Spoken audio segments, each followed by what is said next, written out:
और आप कुछ बताना। तो आपने कल ही एक स्पीच में आपने बताया था कि आईपीएफ टी शॉप एक साथ आ जाओ, थानसे में आ जाओ, तो आज एक आया है, कैसा लग रहा है और क्या मैसेज देना चाहेंगे? मेरा एक ही मैसेज है कि हम लोग का जो मूवमेंट तिपरा लैंड और ग्रेटर तिपरा लैंड का है वो ऑलमोस्ट एक ही जैसा है। तो आज अगर हम लोग दोनों आईपीएफटी और तिपरा मोथा एक हो जाए तो हम लोग का मूवमेंट स्ट्रांग होगा। हमको अपने पार्टी के बारे में नहीं सोचना है, अपने तिपरासा के बारे में सोचना है। और जैसे तेलंगाना में जब तेलंगाना का मूवमेंट हुआ था, जैसे झारखंड का जब मूवमेंट हुआ था, जैसे जब उत्तराखंड का मूवमेंट हुआ था, छत्तीसगढ़ का मूवमेंट हुआ था, वहाँ में कांग्रेस, बीजेपी, तेलंगाना राष्ट्र समिति, टीडीपी सब लोग या जेएमएम, आरजेडी सब लोग ने कहा कि हम अपने पार्टी के बारे में नहीं सोचेंगे, हम अपना अलग स्टेटहुड के बारे में डिमांड करेंगे। सब एक हो गए।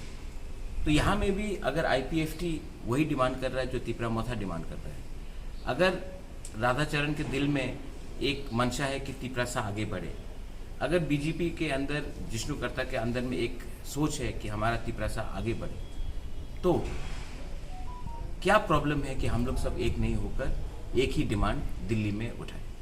क्योंकि ये लोग जो बोलते हैं कि आपको स्टेटहुड नहीं चाहिए, आपको डेवलपमेंट देना है, 70 साल से आपके पास पावर था, कांग्रेस हो या बीजेपी हो, 70 साल से आपके पास पावर था, सीपीएम के पास भी था। हमको तिपरासा को क्या मिला?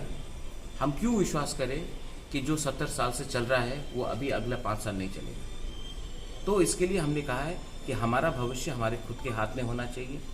हिंदुस्तान का कॉन्स्टिट्यूशन हमको ये पावर देता है कि हम ये डिमांड कर सकें, तो हम ये डिमांड करेंगे और ये हमारा कॉन्स्टिट्यूशनल आइडियोलॉजी है। और इसमें जैसे कि आज ये लोग ने ज्वाइन किया है, सीनियर लीडर से मैंने इनको पहले से जानता हूँ इनको, तो इसी तरह मैं फिर से अपील करता हूँ जीएमपी को, एसटी सेल को, जनजाति मोर्चा को और हमारे आईपीएफटी को, जो हम लोग बहुत ही मतलब कि 99% एक ही है, आप एक संग एक बार फाइट करें। वो अगर यहाँ में एक बात है, कल राधाचरण जी ने बताया था कि तिपरा मोथा को भी एक साथ आने के लिए वो बोल रहा है, लेकिन ग्रेटर तिपरालैंड के लिए नहीं, वो बीजेपी को हटाने के लिए बोल रहा है। आप क्या ऐसा बात में आप देखिए, हमारा फाइट कोई पार्टी से व्यक्तिगत तौर में नहीं है, हमारा फाइट है फॉर ग्रेटर तिपरालैंड। अगर बीजेपी को हटाने के बाद ग्रेटर तिपरालैंड नहीं मिला तो क्या फायदा? अगर बीजेपी को हटाना ही हमारा उद्देश्य है तो हम किसी से भी अलायंस कर सकते हैं, लेकिन हमारा उद्देश्य किसी को हराना, किसी को जिताने के लिए नहीं है। हमारा उद्देश्य है ग्रेटर तिपरालैंड। अगर राधा बाबू अपने दिल से हमारा मूवमेंट को सपोर्ट करते हैं तो मैं उनको स्वीकार करूंगा, मैं उनको वेलकम करूंगा, मैं उनको आदर करके मैं बोलूंगा आइए।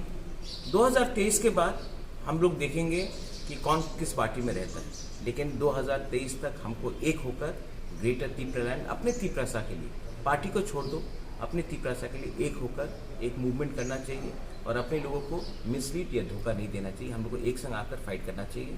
I welcome Radha Babu statement कि थानसा चाहिए, उन्होंने कहा कि थानसा होना चाहिए, मैं वेलकम करता हूँ। मैं और भी आगे इसको एक्सटेंड करके बोलना चाहता हूँ कि आइए हम लोग एक साथ एक ही होकर ग्रेटर तिपरालैंड या तिपरालैंड के लिए फाइट करें। अगर हमने ये फाइट किया तो गवर्नमेंट ऑफ इंडिया कुछ ना कुछ हमें दे सकता है। अगर हमने ये एक संग होकर फाइट नहीं किया तो डिवाइड एंड रूल पॉलिसी में हम तिपरासा को खत्म किया। जी, लास्ट